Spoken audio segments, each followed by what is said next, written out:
Good evening, everybody. It's just about 8:30. I said 8:30-ish. So here we are. It's Tuesday night, May 16th, and I'm really, really excited about tonight. I really think this is going to be a powerful conversation with a really, really wonderful and amazing woman that I have so much love and respect for. But I got to say, was last night crazy or what? If you guys did not see last night's show, go watch it. I mean, the medium that we had on last night was spot on, and go watch her Spirit Squad tomorrow night at Wednesday night on her Jenny Michelle page. But anyway, I digress. Well, tonight we're going to talk to my very good friend, Tiffany Vandemark, who is an author, speaker, life and fitness coach, entrepreneur, overcomer, survivor, and just all around beautiful, beautiful human. And we're going to talk about a book that she wrote and the story behind that. And I read it, you guys literally read it in one day. It was like I couldn't put it down. So without further ado, I want to bring Tiffany on. Hi, gorgeous. Hi, how are you? I'm so good.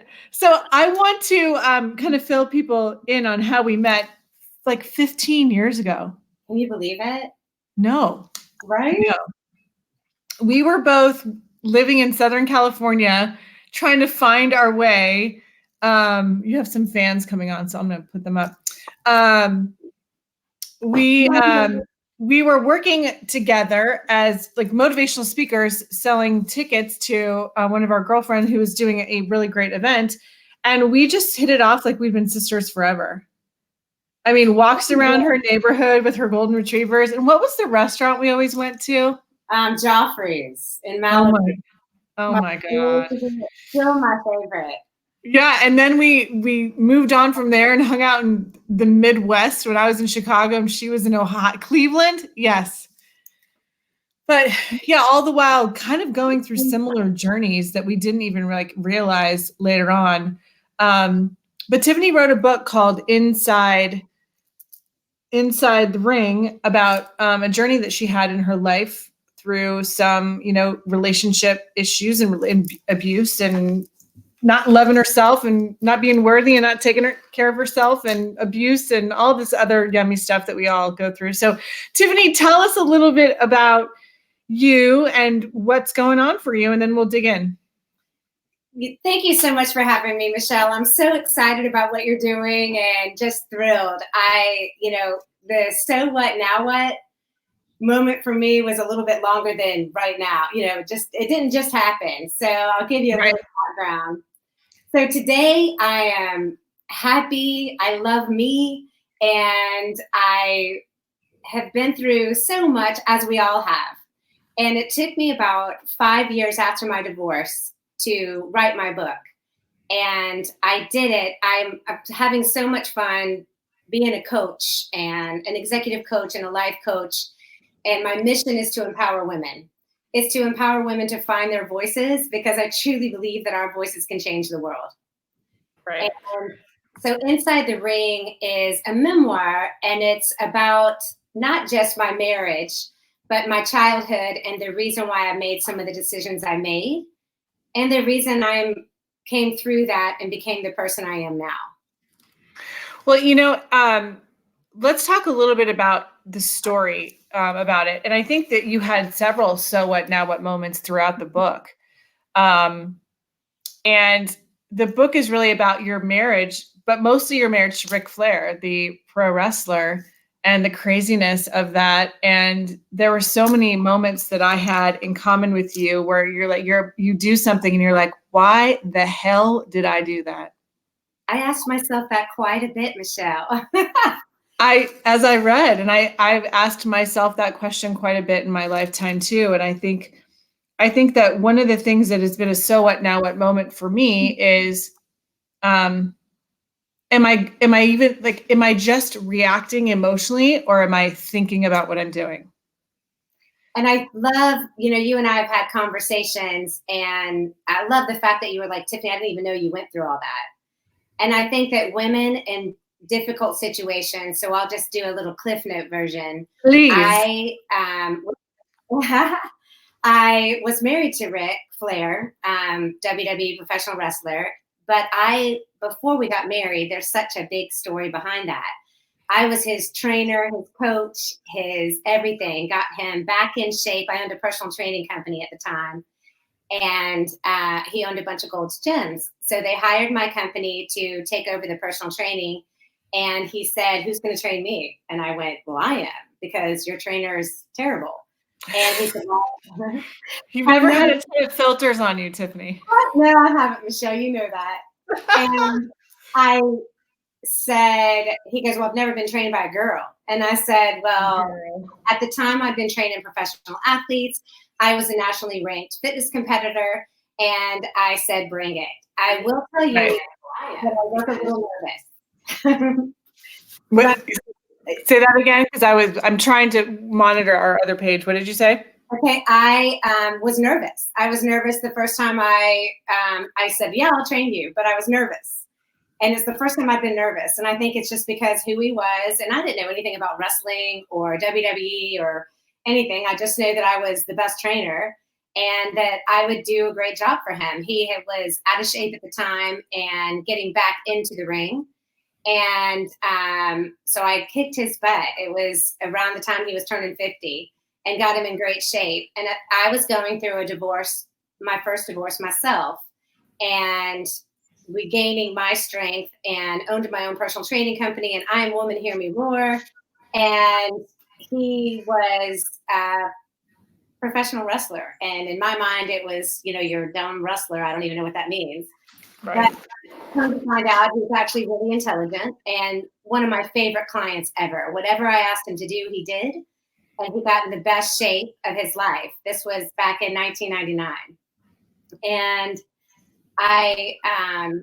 after a year, he was married and hitting on me at the time, and I had no part of it. I was dealing with my divorce and getting through, and was not going to have an affair with a married man. And I had heard so many rumors about him. But the more I got to know him, I was training him 5 days a week. The more we became friends, I got to know Richard Morgan Flair. And I let my guard down and let him know about me and my family and my childhood. And I have the most amazing family. My mother has been my rock. I just got back from seeing her, just drove in tonight, and she owns me. And my little sister is just the wind beneath my wings. And they've always been there for me. But my parents got divorced when I was 3, and my father was in the Navy, and didn't see much of him until I was 30. And so it was my mom, and my big brother was my dad. And I had an older sister. I have an older sister and a younger sister, and we were it. And so I don't know, a lot of people blame some of our choices on abandonment issues and our childhood, but we have to take responsibility for who we are and what we do. And, I think we all do the best we can with the tools we were given, and some of us decide to get better tools. And that's what I want to do. But he was an adventure, all right. And fast forward, we ended up getting married. And you took a break from him for a while. He actually left his wife, and we were together for about 6 months, a little bit more than that. And then he went back to his wife and kids. And financially, emotionally, spiritually, everything broke me. And I ended up moving to California, where I met you. That's when we met. Yeah. So I moved to California pretty much broken. I was broken, and I personal trained and did a lot of different things. I worked for It's Just Lunch, worked for where I met you, and that was an amazing job. And then he found me in California and reconnected with me. And I said to myself, what are you doing? This man literally broke you. And I ended up having dinner with him, and things led to things, and we got back together. And that was 5 years later.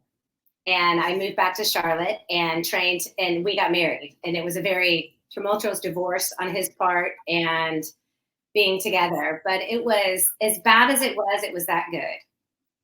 Well, that was the question that I had, because when I was reading yesterday about the fight you guys got in the night before you got married, yeah. that your sister, I know, did not want you to walk down that aisle. I don't know if there was physical abuse that night, but there was definitely some crazy stuff Well, that went down. I've heard this from so many women. When I do my speaking engagements, it's faith, forgiveness, and love. And Mhm. I have women come up to me afterwards, and they're like, "You just told my story. You just told my entire story." And I love hearing that, because I did. Just because I was married to Rick doesn't make our stories any different. And that night, my sister had no idea what I had been going through.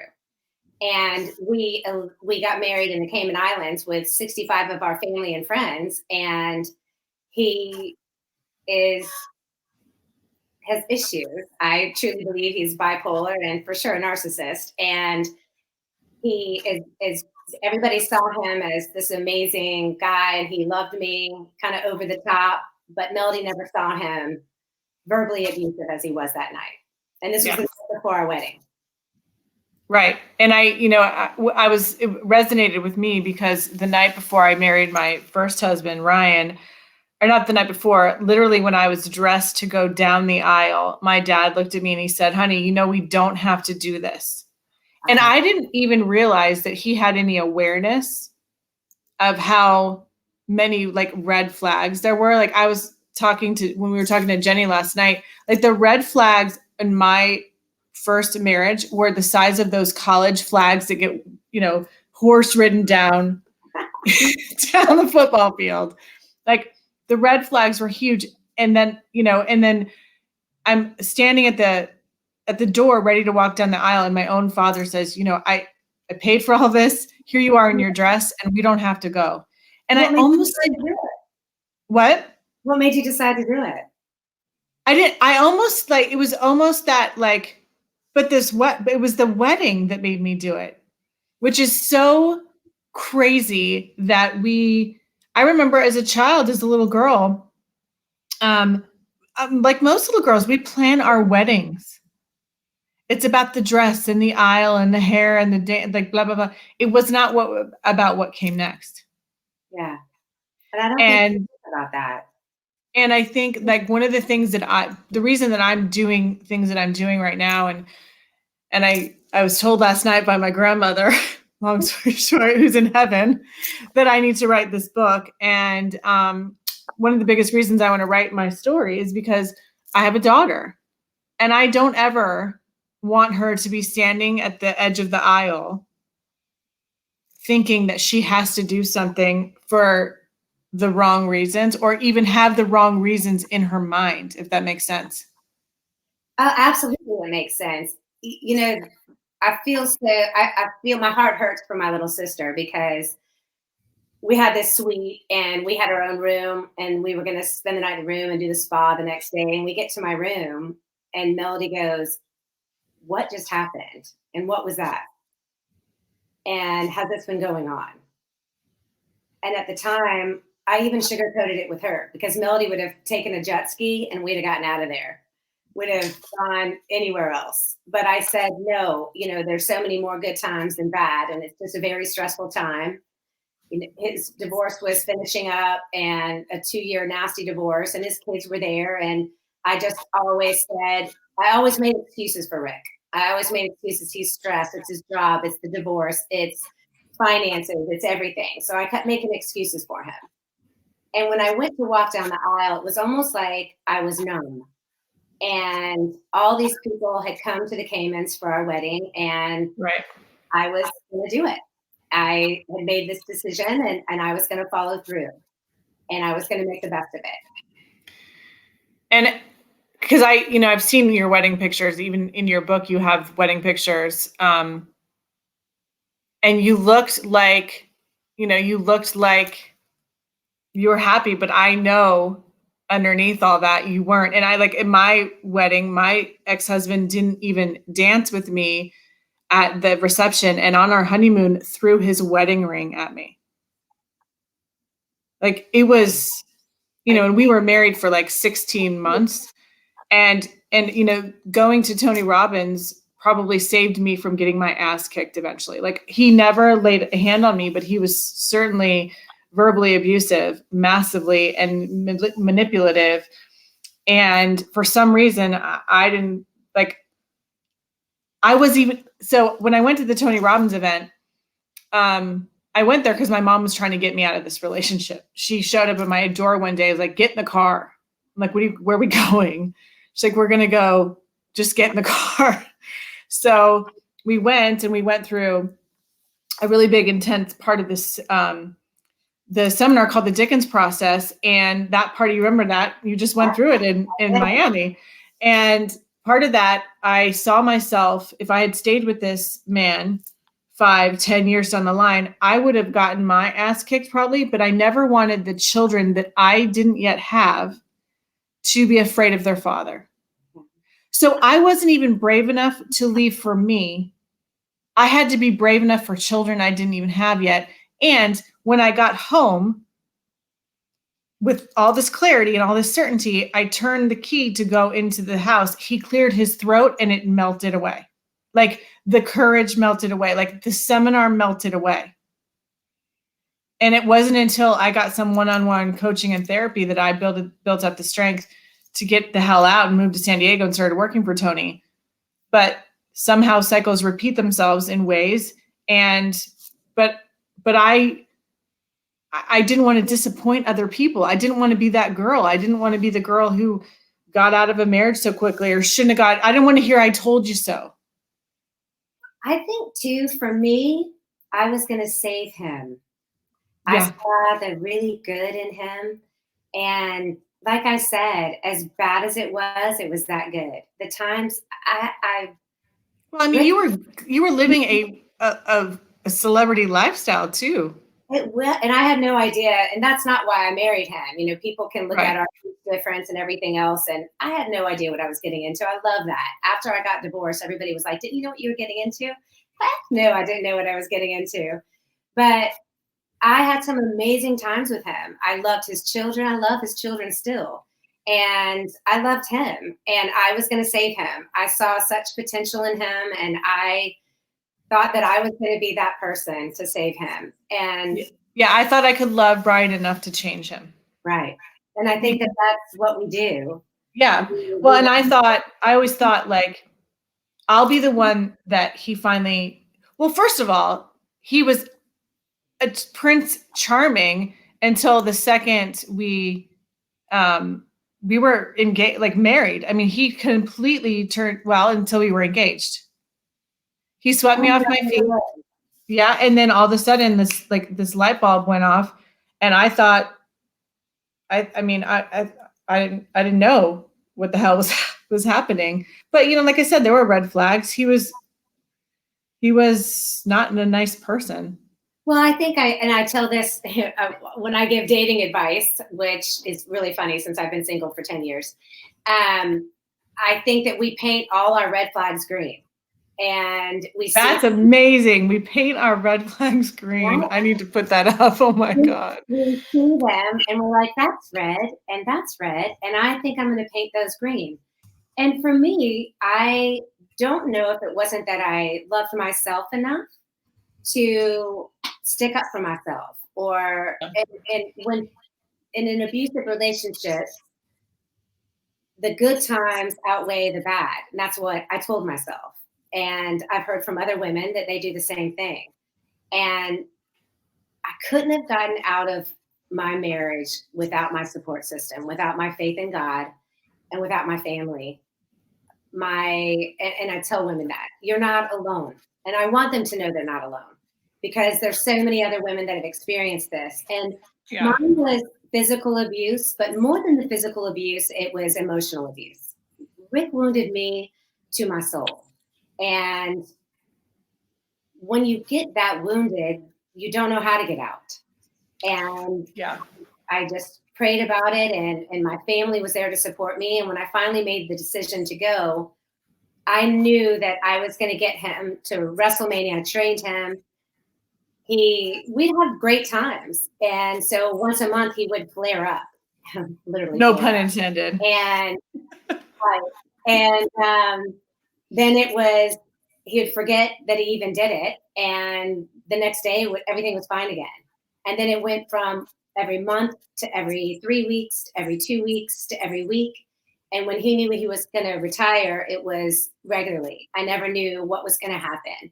And I know other women say that too. You know, like we'd be out at a restaurant and I could feel him. And so I'd be like, okay, Rick, it's time to go. But I would get the full wrath in the car all the way home for 4 hours of berating when I got home.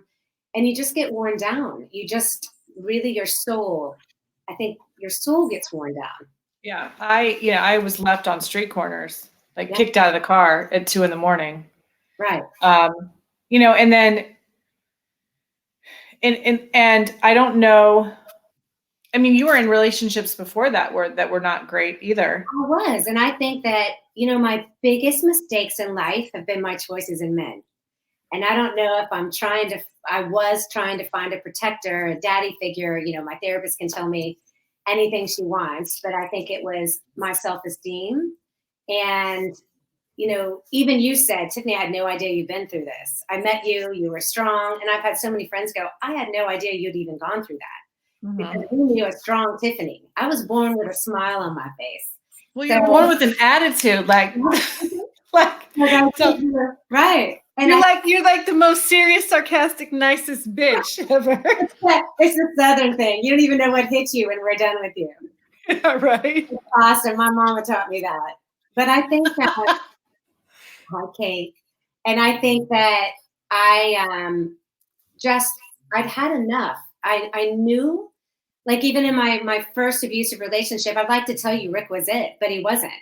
I was really young, in my 19, when I met my first big man that was going to protect me. He was a national power lifter, and it was an abusive relationship, but not at first. At first, they're unbelievable and they're adoring and said things and loved you, and that I've never felt before. And before you knew it, the abuse started, and you were afraid. And when I found in my second marriage, Joe never laid a hand on me. He hit walls and things, but not me. But it was gradual, and it was more intense the more the attention came up. So when we met, like the sun rose and set on him for me. Like I hung on every single word he said. I needed rescuing at the time. I was just coming off the road for Tony Robbins. I didn't know where I was going to go. And this big, security guy for Tony Robbins was going to be my hero. And he was a firefighter, and he literally was a hero. And every word he said, I hung on, and I believed everything he said. And then, as he got more comfortable. And then when we had children, and this is my version of the story, by the way, we had children, he was no longer the center of my universe, and he didn't know what to do with that. And I don't know that he'll ever admit that or see that. This is my journey, my story. But there was definitely, I went into that relationship not feeling good enough, and I came out of that relationship feeling worse than good enough. Absolutely. And which is the reason that I found, so I like, just like you, my self-esteem was based on the attention of men. And if I could win them, it was like a challenge to win them. And I wanted to win the one that was unwinnable. Right? Yes, I think that was part of mine too, for sure. And a lot of that had to do with my childhood, where girls weren't always nice to me, but boys always were. Wow. Like I had a story on the playground when I was in second grade. I was new to the school, and I came to school in the same shirt as one of my little girlfriends. And she got so mad that I came to school in the same shirt. Like I thought I was going to be like, we're going to be twinsies and whatever. She was really pissed that I came to school in the same shirt in a different color. She told all the girls not to play with me, but the boys didn't listen. The boys still played with me. The boys still stole my shoes. So from that moment forward, I learned at a very young age that if boys pay attention to me, then I'm okay. And that would just repeat itself and repeat itself and repeat itself. I think that, now that you say that, that makes sense to me. Mine was that plus I wanted to save them. If it was a wounded soul, I was going to save them. I was going to make them better. I was going to be the one behind them. And really, I was the wounded one. And I think that that's where all of mine started. I think it was abandonment issues. I think it was a lot of things. But making the same decision with any abusive relationship, they start out amazing. When people, the most hurtful thing anyone can say to someone that's a survivor, or even in the relationship, is, why do you stay? And I'll tell you why I stayed. I was broken. I loved him fearlessly. And as bad as it was that good. And I agree with you, because, you know, as bad as sometimes it was with Joe, it was that good. And it was even my guilt from having the affair, because I felt like a piece of shit on the ground and I needed that attention. Even after that, and all the things that he said to me and all the names that he called me, some of them maybe I deserved, and I didn't deserve any of them. He was angry, and I understand his anger, but I still wanted to fix something I knew would never work. I knew that his appetite for being good enough, was going to be like no one. He's insatiable in that way, and that's because he's that way himself. For sure, and I think men, like abusive men, they know what they're doing, and they prey on your vulnerability, on our vulnerability, and they know exactly what to say and what to do. And we get in so deep that we don't know how to get out. And I had 2 children with him. Yeah, and I didn't have children, so I can't even imagine what that's like. But I just remember one day I knew I was going to get him to the WrestleMania in the Hall of Fame, and he was turning 60 and he was going to retire. And back before that, I'm like, I got him an agent. I wanted him to be a public speaker, motivational speaker, and touch people in ways. And it was my dream, not his. And when I remember looking in the mirror one day and I was putting on mascara. You know, you never look at yourself in the mirror. And I put on mascara and I looked in my own eyes. And I remember going, Tiff, what are you doing? What are you doing here? And it's hit me. I've got to get out of this. And I knew in my mind I was going to get him to WrestleMania in the Hall of Fame. Why did you do that? Because I was going to get him to that point, and then I knew he was safe, and then I was going to leave because I needed to save myself. Well, no, but what I'm saying is, why do you think we are so concerned with saving the person that hurts us so much? Because I didn't know how to save me. Yeah. So I was going to save him. And I think what we do, well, at least what I know that I did after lots of talking and therapy, and I think there's part of me that sabotaged my relationship with my ex-husband. Because I eventually thought he would leave me, because I could never make him happy. So I eventually thought he was going to leave me. So I blew it up so he couldn't. I don't know that I knew that at the time, but I certainly know that I acted so far out of my character that I did it. I blew up my own life because I was afraid he was going to blow it. Like, I don't like, I just think that there was part of that self-sabotaging that is part of this, like this, when we don't love ourselves. Yep. And I think that what I love about life now is, and this is the whole reason I wrote my book, I finally had the courage to leave. And I left with nothing. I had to declare bankruptcy. You left with less than nothing, my love. Less than nothing. I had to sell my wedding ring for an attorney. I sold my diamond earrings to get a car. I had an awesome friend, Lisa, that let me stay in her home. And I just had an unbelievable, my cousin, Mark and Loretta, my sister, my brother, my mom, my older sister, everyone just rallied around and made sure I was okay. And by the grace of God that I'm here. And I had an unbelievable therapist when I decided to leave. It was like I knew I wasn't going back. When he was out of town, and it was this epiphany moment that I said, I've got 6 hours to get out of this house. And Tiffany's epiphany. I did. That's exactly what it was. That was my so what now what. It was, Yeah. I got to go right now. And I said, God, just help me get out of here. My cousin came over, my neighbor came over, we packed the car, and that's all I had. And I left. And I won't go into details about the hideous divorce and everything that ensued after that.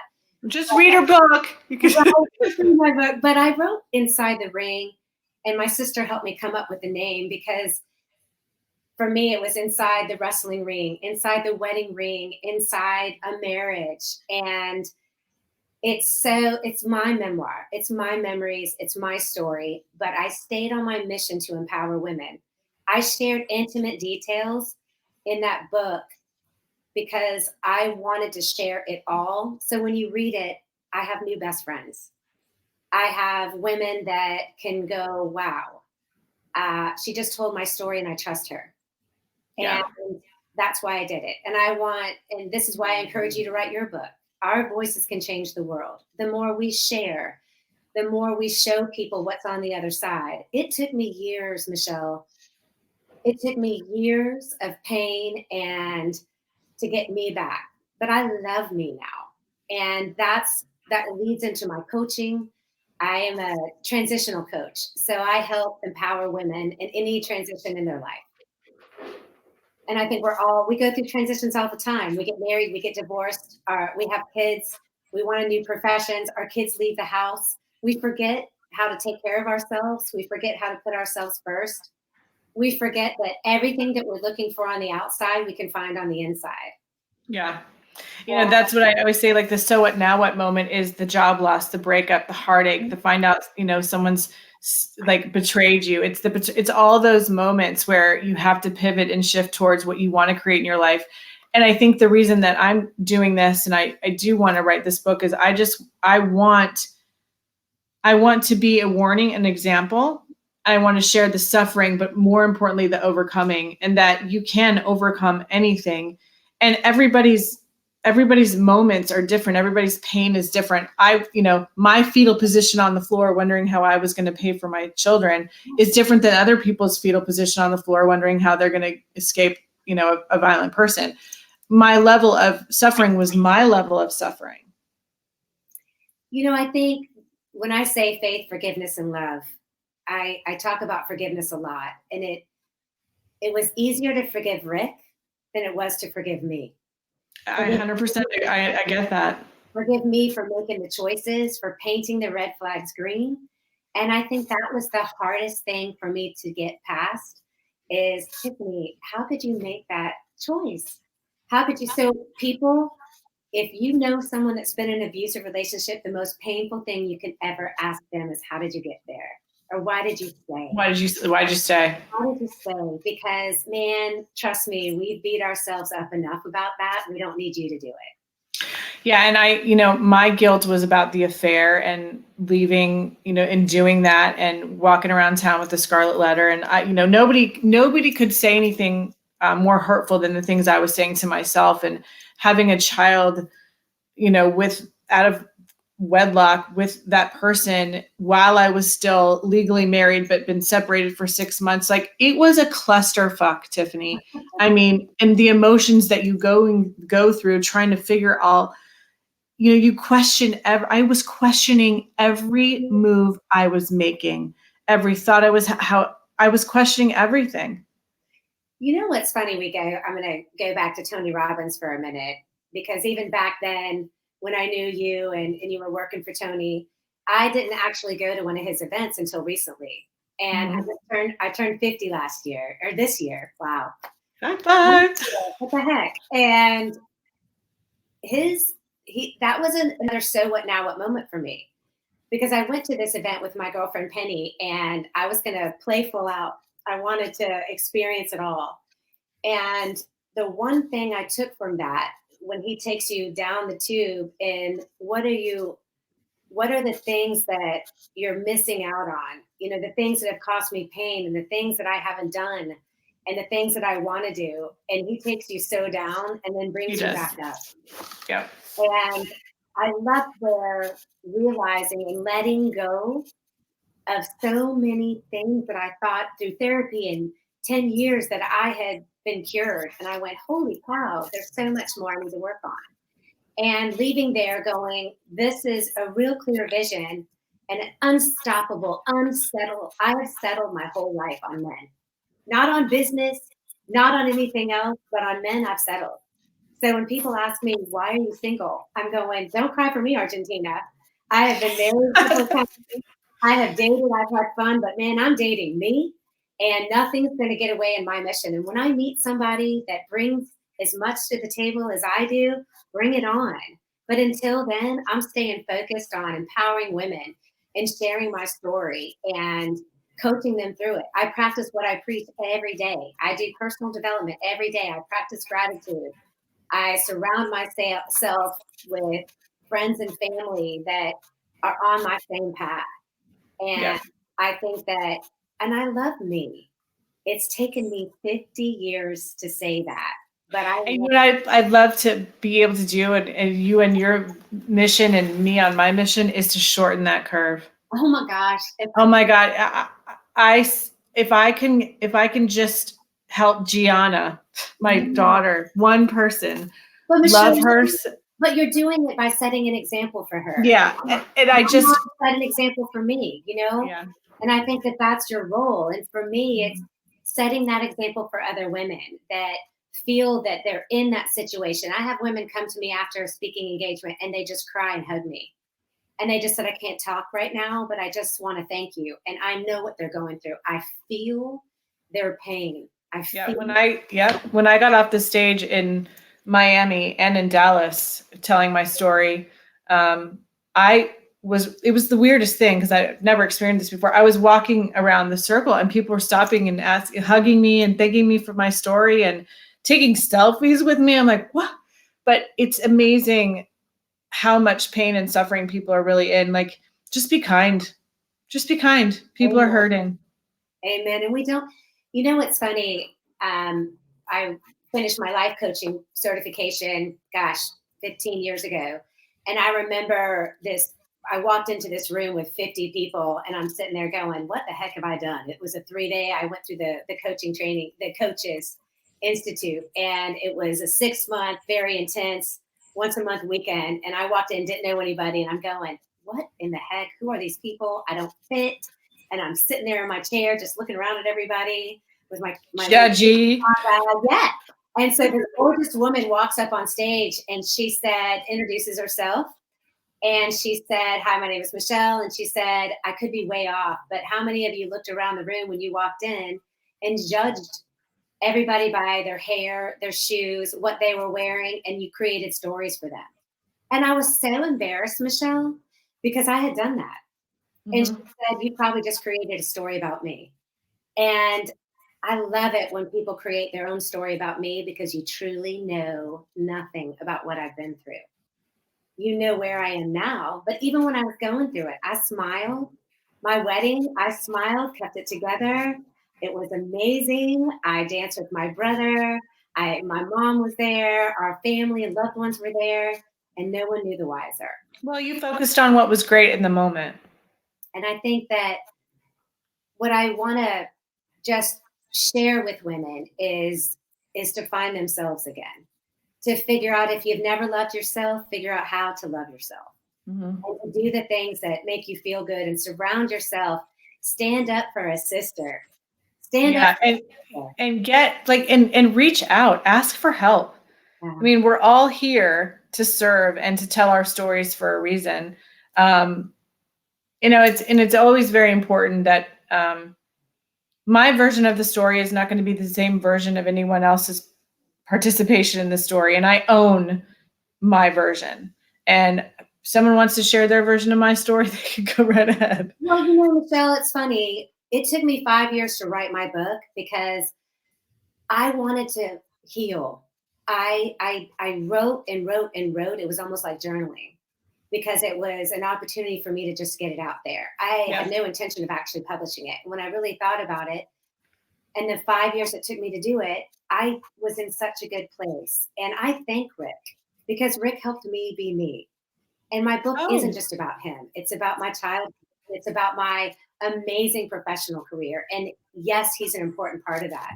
And I Mhm. thank him because without that relationship, I don't know if I would be the strong, independent, powerful woman that I am today. But I wrote this not to hurt him. And if you read my book, there was no resentment. No, the stories that I told in the book, you can Google about him. And I value and appreciate it. I also value and appreciate so much I'm not with him. And that Yeah. saved myself. Right. I would not be a mom if it wasn't for my ex-husband. I wouldn't be sitting in this chair.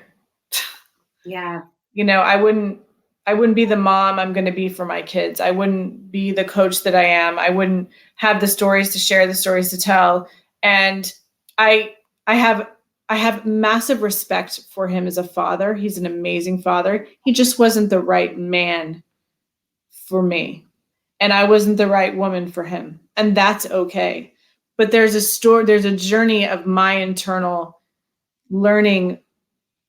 I needed to go through everything I needed to go through. It happened for a reason and a purpose, and it was to grow and it was to become who we are on this call right now. Right. You know, and I don't, it's not a blame thing, but it's just recognizing.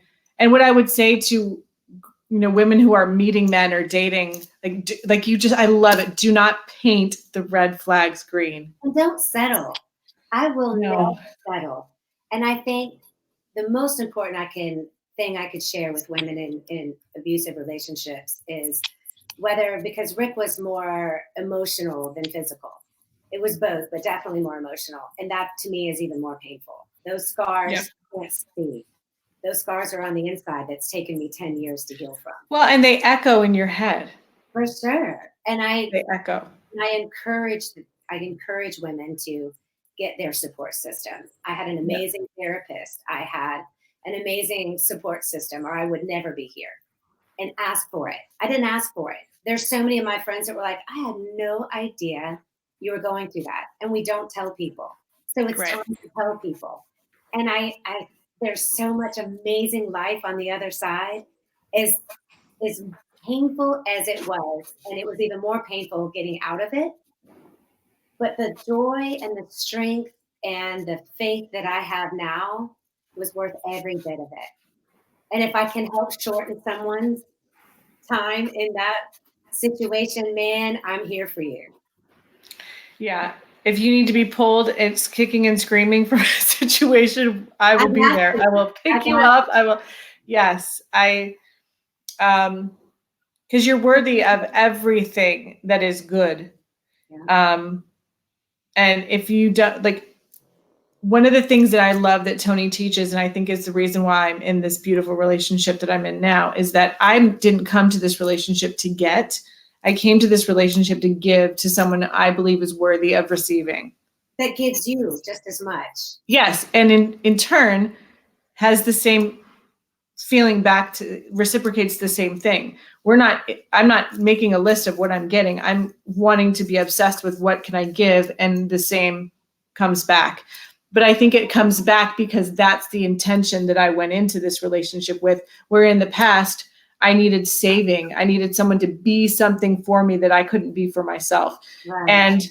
And the thing that, you know, when I left Joe, I was a single mom of 2 kids, quickly had one on the way. I was a trainer. I was, you know, barely making $3,000 a month. I lived at my girlfriend's house for 5 months before I finally was able to get my own apartment and get back working for Tony again. But I spent so much, yes, was I in relationships here in the, you know, during that process, but they weren't the right relationship. But I ended up spending so much time alone learning to enjoy the sound of my own voice. I think that that's really important to share too. I tell people, and by the way, I have a 13-year-old Cavalier snoring. So if you hear that, he cracks me up. He comes to all my meetings snoring at the end of my feet. So if you hear that, that's him. That's okay. So distracting. I love him so. But I think that it's really important to take the time that you're single, all you single ladies. You will never be able to have this time to focus on you and to focus on your inner strength and your inner superpowers and your gifts than you do right now. So if you embrace that instead of waiting for someone or looking for someone to save you or be with you, and trust me, ladies, this whole COVID-19 by myself has been rough. But I would rather be by myself and working on me because I may never get this time again.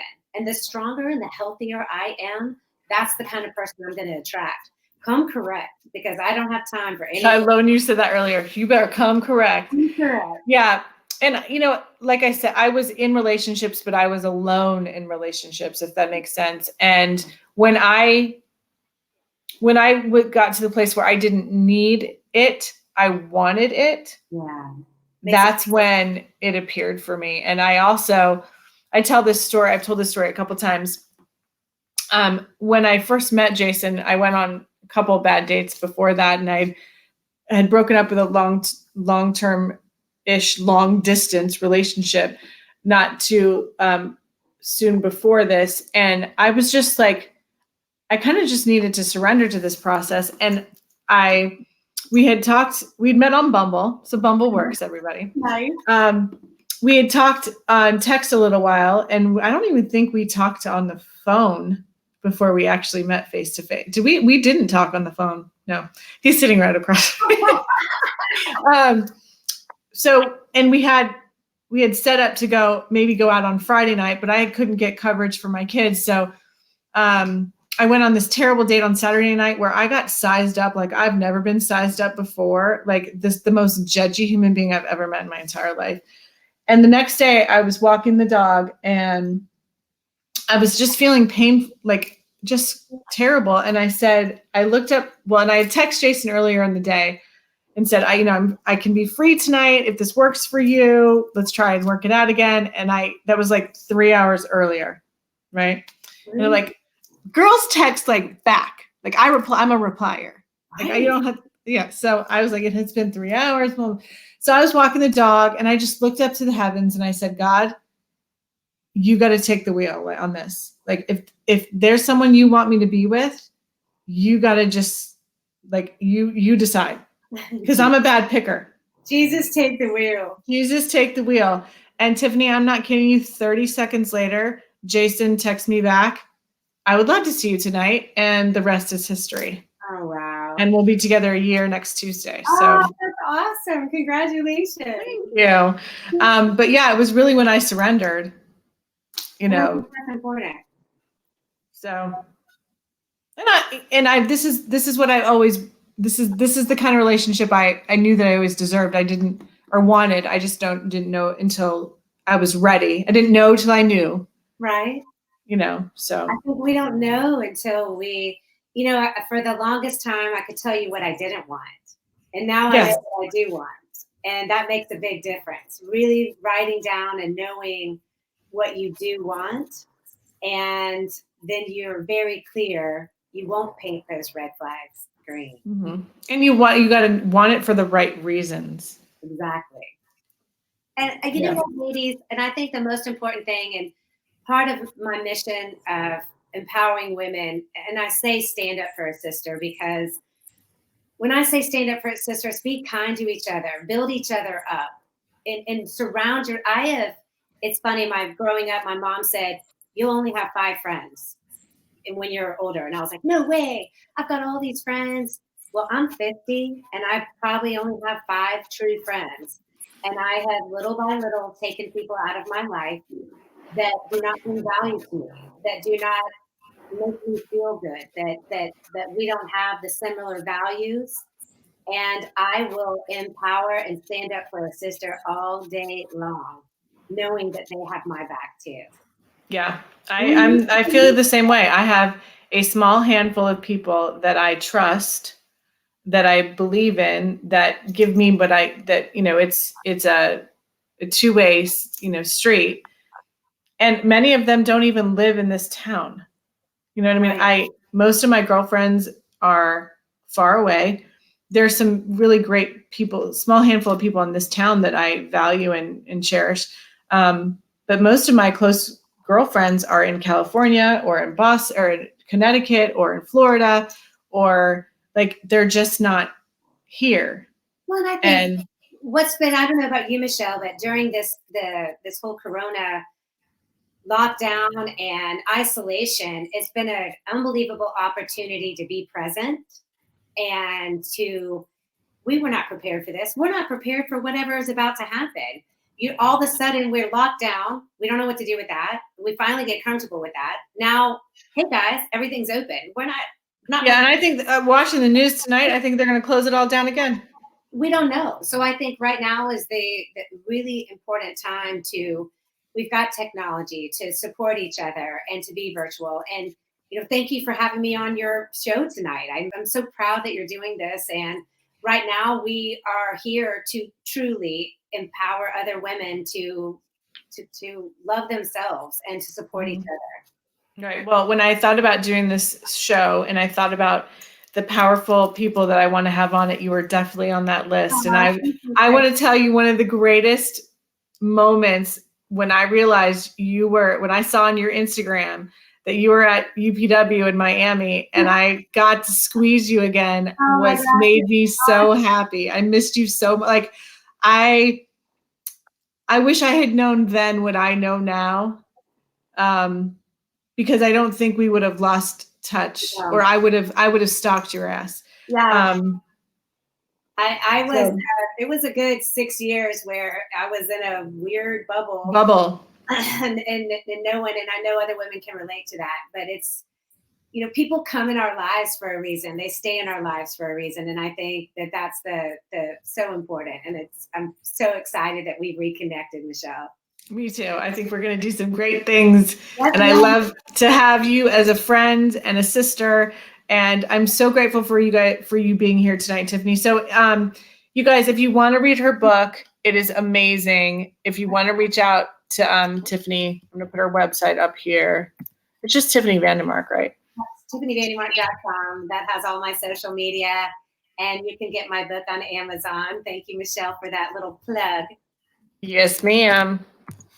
I'm really excited about it and I'm proud of it. And I know that our voices can change the world. 100%. Well, girls, stay on. Everyone, we'll see you next week. Have a great rest of your week. Stay safe. Get some fresh air. Get some exercise. Oh, and I'm running a mile a day until my 49th birthday, which is on June 6th. So if anyone wants to join that challenge, a mile a day till June 6th, and then we'll come up with a new one. But that's the challenge right now. But you guys have a great night, and we'll see you next Monday.